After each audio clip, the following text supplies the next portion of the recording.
Assalamualaikum warahmatullahi wabarakatuh. Salam Presidensial Institute. Salam sejahtera buat kita semua.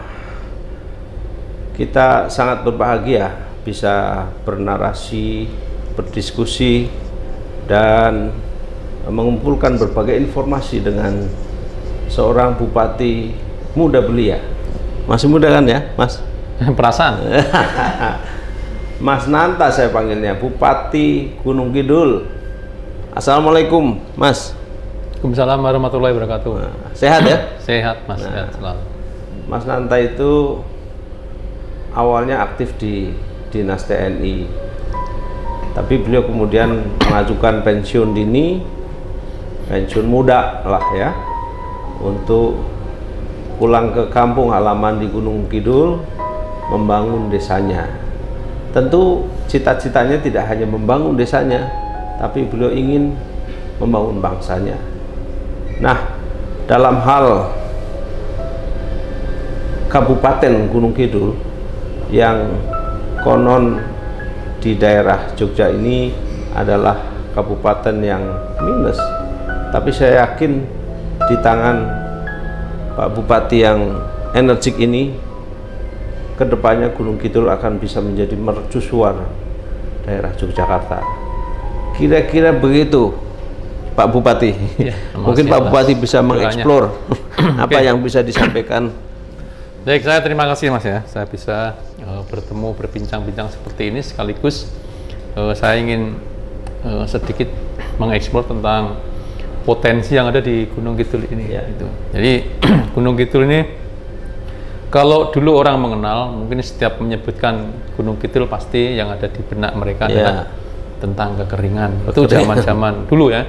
Tapi saat sekarang, mungkin sekarang masih ada juga ya sebagian yang agak kering, masih ada. Tahun-tahun yang lalu lah. Tapi saat sekarang pemerintah ya terus melakukan usaha, dorongan dan sebagainya, bagaimana membangun Gunung Kidul ke depan ini akan lebih baik lagi. Apalagi terkait dengan masalah isu-isu kekeringan dan sebagainya. Nah, saat sekarang di Gunung Kidul sebenarnya air sudah banyak, yang sudah kita angkat sudah banyak. Memang masih ada sebagian masyarakat kita yang masih belum semua betul-betul tercukupi. Tetapi sekali lagi pemerintah dalam hal ini adalah terus berusaha, khususnya untuk memenuhi kebutuhan-kebutuhan air yang berada di wilayah selatan. Karena yang dulu terlalu banyak daerah yang kekeringan adalah wilayah selatan. Tetapi itu tadi, kita sudah banyak intervensi sekarang. Bahkan saat ini juga sudah kita merencanakan untuk membangun, untuk menaikkan kapasitas ya air sekitar 300 liter per detik. Ini cukup besar. Ini ada di dua tempat, satu di Baron 100 liter per detik rencana. Kemudian yang satunya lagi itu didiskusikan kepada daerah-daerah yang masih minus gitu ya. Ya, ini kan wilayah selatan. Dan yang satu lagi 200 liter per detik itu di daerah sumber air Seropan. Nah, sumber air ini berada di bawah tanah, itu debitnya sangat besar, hampir sekitar 951 liter per detik. Itu seperti kali di bawah itu. Dan kita sudah cek sampai di sana, dan sebagian sudah kita angkat ya, hampir 100 liter. Tapi penambahan ke depan akan kita lakukan sebagai kira-kira sekitar 200 liter. Itu nanti udah banyak mengcover di beberapa daerah khususnya. Oke, jadi masalah air saya kira sudah no problem ya. Sumbernya kita cukup besar ya. Saya kira sumber-sumber kedepannya yang bisa menjadi primadona Gunung Kidul apa, Pak Bupati? Ya, pemerintah dalam hal ini adalah mendorong 3 hal di dalam pembangunan ke depan, yaitu satu, tentang ekonomi kerakyatan, kemudian yang kedua tentang pariwisata, dan yang ketiga kita juga sedang merintis tentang investasi. Nah, yang saat sekarang memang tren saat sekarang yang kita dorong adalah ya pariwisata itu, dan PAD terbesar di Gunung Kidul saat sekarang kita dapatkan dari pariwisata, khususnya wilayah selatan yang saat sekarang memang sedang diminati baik investor maupun para wisatawan. Kira-kira dengan jarak berapa tahun dari sekarang, 2 tahun, 3 tahun, yang bisa memberikan investasi? Oke, kita lihat ya, dengan pandemi seperti ini di Gunung Kidul juga salah satu penanganan COVID terbaik nasional nomor 2. Luar biasa. Nomor 2 nasional. Ini di Gunung Kidul setelah Bogor. Nah, di Bogor, Gunung Kidul, kemudian kalau tidak salah itu Karanganyar, tingkat nasional. Dan saat sekarang beberapa hari yang lalu kita sempat zero COVID-19 di Gunung Kidul. Tapi karena memang kita berdekatan ya dengan COVID ini atau pandemi ini ya, saat sekarang masih ada 6 se-Gunung Kidul ada 6 orang. Sekarang sampai hari ini ada 6 orang. Dan pertumbuhan ekonomi ke depan, saya yakini meskipun saat sekarang minus karena memang semua kemarin kan diberlakukan PPKM level 4, 3 maupun level 2 saat sekarang. Tapi saya yakin dengan dibukanya beberapa tempat pariwisata di Gunung Kidul sendiri di Nataru kemarin kita sudah memenuhi juga tentang target PAD di Gunung Kidul khususnya untuk pariwisata selama 1 minggu.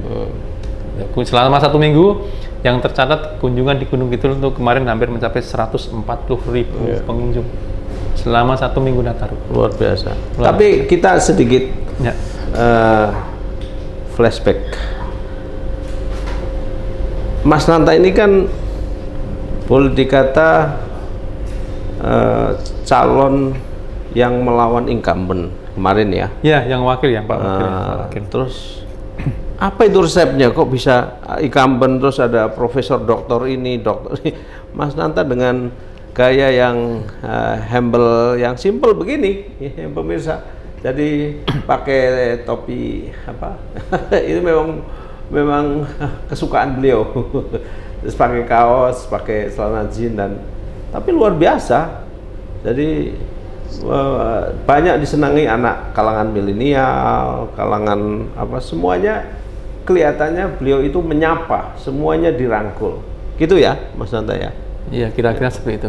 Jadi saya juga tidak ada yang kemarin apa namanya melakukan pencitraan. Jadi saya apa adanya seperti ini karena saya tentara, jadi saya memegang prinsip lah. Jadi apa adanya saya berjalan dengan masyarakat itu saja. Saya nggak ini saya tidak punya berjalan sesuai dengan prinsip saya. Gitu. Di situlah masyarakat kemungkinan menyukai mungkin seperti itu. Jadi pencitraan apa dan sebagainya nggak ada. Kalau tadi disebutkan kawan-kawan saya ya kemarin itu kalau bicara tentang pendidikan yang tinggi-tinggi ya saya paling rendah sendiri. Saya nggak sekolah gitu. Bahkan yang saya dengar beliau 2 bulan terakhir baru pasang baliho. Ya betul. Saya 2 bulan terakhir saya baru pasang baliho karena saya dari awal saya tuh malu ya. Kalau saya harus memasang wajah-wajah saya dipampang di mana, kemudian harus senyum dan saya kan agak susah ya untuk senyum itu susah. Karena tentara. Iya, saya kalau untuk senyum agak susah saya kalau nggak dipaksa. Foto aja saya harus digoda-godain dulu. Itu pun saya nggak bisa. Mungkin susah lah untuk mendapatkan foto saya yang tersenyum tuh kelihatannya agak susah. Jadi apa adanya. Iya. Terus kemudian masa depan Gunung Kidul ini kan berarti kan sekarang ada di tangan Mas Nanta nih. Iya. Ya setidaknya program-program unggulan tadi udah disampaikan. Tetapi paling enggak kan ada program-program yang menjadi favorit, prioritas di Gunung Kidul. Baik, program prioritas saya sebetulnya 3 hal itu tadi prioritas saya gitu. 1, ekonomi kerakyatan karena apa, kita hidup bersama dengan masyarakat. Potensi besar UMKM kita di Gunung Kidul hampir berapa ribu gitu, cukup besar. Ini yang perlu kita dorong dan saat sekarang saya juga sedang membangun kerjasama dengan pasar modern. Jadi nanti UMKM kita itu bisa dijual di pasar modern. Salah satunya itu. PAD terbesar dari apa di Gunung Kidul? Dari pariwisata kalau PAD. Pariwisata. Pariwisata udah pastilah saya dorong. Kemudian rintisan investasi yang tidak kalah penting karena kita akan tumbuh secara ekonomi ya. Itu saya meyakini adalah investasi. Ya, investasi swasta murni. Ya, swasta murni. Ini yang sedang kita dorong dan mudah-mudahan nanti di tahun 2022, 2023 ini sudah mulai nampak tentang investasi itu. Mas Bupati, kita kadang-kadang miris ya mendengar bupati-bupati di banyak tempat itu di OTT. Ya. Jadi saya rasa ini sebagai kawan juga, kita kadang-kadang mikir semoga Mas Nanta kawan baik kita semua itu akan terselamatkan dari hal-hal yang amin. Itu kan.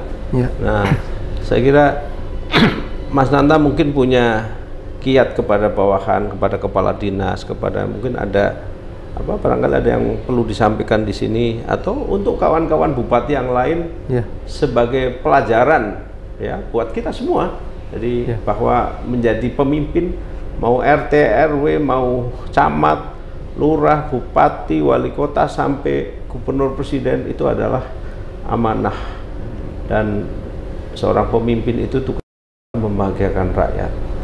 Nah, gimana Mas Nanta? Baik, kalau saya pribadi Mas ya, karena saya sejak awal saya kepengen pulang kampung, salah satunya untuk bisa berkontribusi bangun desa, sama-sama membangun di Gunung Kidul bersama dengan seluruh masyarakat. Tentu saya tidak akan bisa melakukan semuanya itu tanpa dukungan besar masyarakat dan yang lainnya. Itu satu. Yang kedua, terkait dengan ya ada kawan-kawan yang banyak tertangkap tentang apa namanya korupsi dan sebagainya.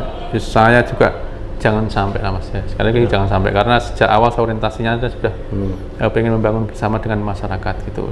Ya harus hati-hati yang seperti itu, karena rata-rata kan yang terkena itu ya saya lihat tentang jabatan, kemudian tentang gratifikasi dan sebagainya. Yaitu jangan sampai lah melakukan seperti itu. Jual beli jabatan ya.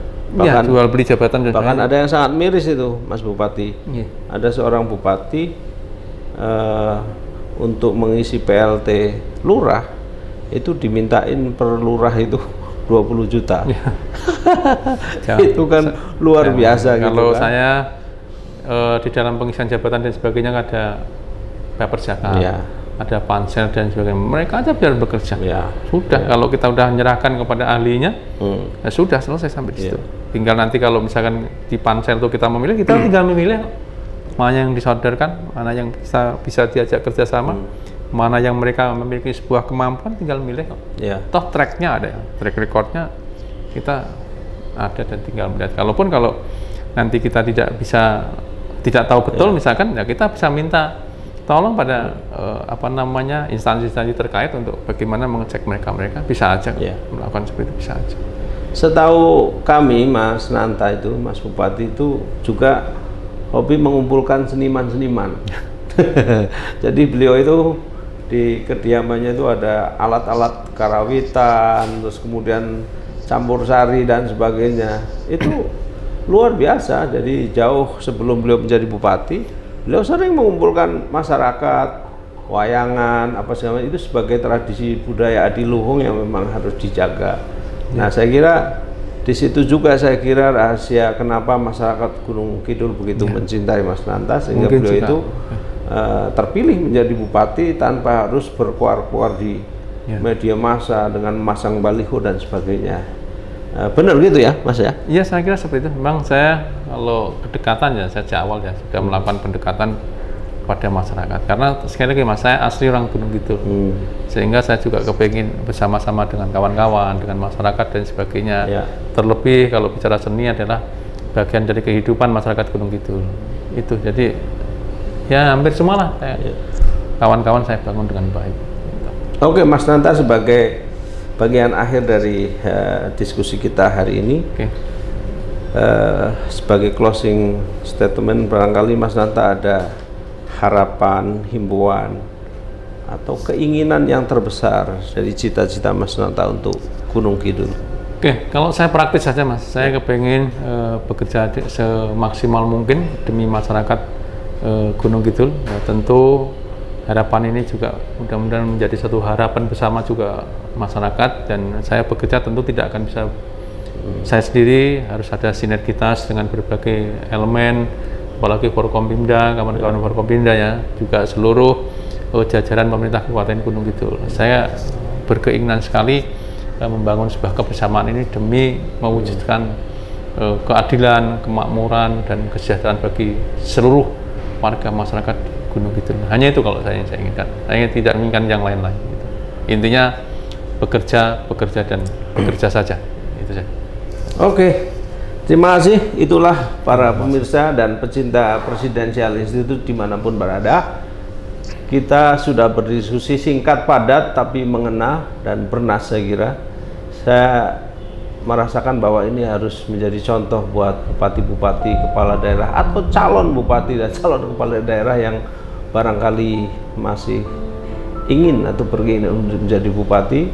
Saya kira langkah-langkah Mas Bupati Pak Nanta ini perlu dicontoh. Jadi jangan pernah terlibat jual beli jabatan, jangan pernah neko-neko dengan proyek dan sebagainya. Dan beliau itu pendekatannya pendekatan membahagiakan kepada masyarakat, kepada rakyat yang dipimpin, dan itulah sejatinya pemimpin. Barangkali kita harus belajar banyak dengan Gunung Kidul yang saya yakin di bawah kepemimpinan Mas Nanta ini 2-3 tahun ke depan insya Allah akan lebih baik dari kota-kota yang lain. Ya, salam Presidensial Institute, sampai jumpa di lain waktu. Wassalamualaikum warahmatullahi wabarakatuh. Waalaikumsalam warahmatullahi wabarakatuh. Merdeka. Matur nuwun.